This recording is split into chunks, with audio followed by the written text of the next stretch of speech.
Oh hey, I didn't see you there. Good morning, Afghanistan. I'm Ron Burgundy, and you're watching Channel 12 News Today. Today we will be covering the latest in Afghanistan. I'm a religious man myself, don't get me wrong, but for the inside scoop, I'm going to hand you over to the expert, and my main man, Champ Kind. Over to you, Champ. Thanks, Ron. Today, the major population in Afghanistan is Islam. The biggest population in Islam is Sunni. The Sunni population takes up 74% of the Islam population. The other 15% is Shiite. And the other 10% is religions like Christianity and Judaism. And over 64% of the religious population worries about extremist groups. Believe it or not, Afghanistan has the fastest growing Muslim population at 3.85%. Fun fact, well actually not so fun, more meat lovers is that Islamic people only eat meat that is slaughtered by the Islamic law. Can you believe that alcohol, pork, and wild boar is not consumed by the Islamic population? Try to imagine a Muslim person at an American barbecue. And on that note, I'm going to send it off to Brick Tamerlan with the Why thank you, Champ. Hi, my name is Brick, and you can call me Brick. Let's cut right to the chase. Afghanistan is very hot, dry, and cold and snowy. In southwest Afghanistan, there is on average 2.03 inches of precipitation and 39.06 inches in the northeast. In the winter, temperatures can reach up to 51 degrees below zero. However, in the summer, the temperatures skyrocket 175 degrees up to 124. In the winter, snowfall is very common, and it rains down on its inhabitants like a panda bear sitting on your face. Like what? I thought the deserts were supposed to be hot. Deserts are weird. It can reach as high as 177 inches of snow as early as August and as late as June at North Salang. Now you know how to pack if you're taking a hot air balloon trip to Afghanistan, if you know what I mean. And now with a sponsored clip from our buds down at 1809 Afghani Go Boom. Hey you, yeah you want to find a trip of a lifetime? Then all you need to do is come to Afghanistan. Afghanistan is the only place where you can find true mountains, true deserts, and step on landmines. This will be the best trip you ever have. Over here, you can't find anything better. Even the weather. During the summer, it's always hot. It's the nicest place you can be. You always feel like you're on the beach because of the sand. Well, besides the water anyway. But besides this, it's the best place to be. Just watch out for the Taliban though, because I mean they can come out of nowhere at any time. But to find this trip of a lifetime, call 1809 Afghani Go Boom. Oh my gosh, this is such a bad picture of me. Oh, we're rolling. Okay. Hey guys, well, because I'm the only girl on the entire set, I'll be discussing the most important topic of Afghanistan, the government. Afghanistan was ruled by different foreign nations until 1973, when the last king, Mohammed Zahir Shah, was overthrown. A republic formed a government replaced him. The republic only lasted for 23 years until 1996, when the terrorist group of the Taliban took control. They only ruled until 2001 for 5 years, until there was a civil war, and they were finally replaced by a democratic government.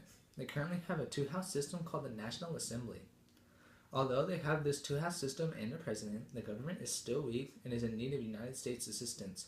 Current President Hamid Karzai is negotiating with President Obama, but is still very wary of the suddenly aid-giving Americans. The Karzai term as president about to end, and the Constitution forbidding him from having another term. The future relations between the United States and Afghanistan are up in the air. Although Afghanistan's future goal is to be one of the world's powers, they still need the United States assistance. The United States assistance is very controversial, as in the political cartoon shown on the screen. Afghanistan believes that the United States is just hurting them, not really helping them. But the United States is also against their assistance of Afghanistan. So why are the United States still here? President Obama does not want to speak about this, but it's still a very up-in-the-air topic. Well, back to you, Brian. Great job, Veronica. The national anthem of Afghanistan mentions a total of 14 different ethnic groups. There is Sunni, which makes up 80 to 89% of the total population, while the remaining 10 to 19 are the Shiites. There is also major political and religious conflicts between these groups. Women's rights are also a huge role in Afghanistan. Women who are convicted of running away from their husbands are sent to jail for several years, spending their time in cells with murderers and other criminals. But for a lot of these women, life is better in prison than it is outside with their husbands and family. Get out, Brick! Sorry. Gosh. The Arab Spring is massive and produces horrendous corruption and public rage. These are protests that can be very violent and deadly. They protest so that these groups can get their word across. The Taliban ran the government in Afghanistan for many years, but now are considered a terrorist group. They have public executions and are also very sexist. On September 30th, 1996, the Taliban decreed that all women should be banned from employment. It is estimated that 25% of government employees were female, and when compounded by losses in other sectors, many thousands of women were affected as well as the economy. Also, a decree was passed that banned all girls above the age of 8 from receiving education. As you can tell, these are some people you did not want to mess with. Thanks.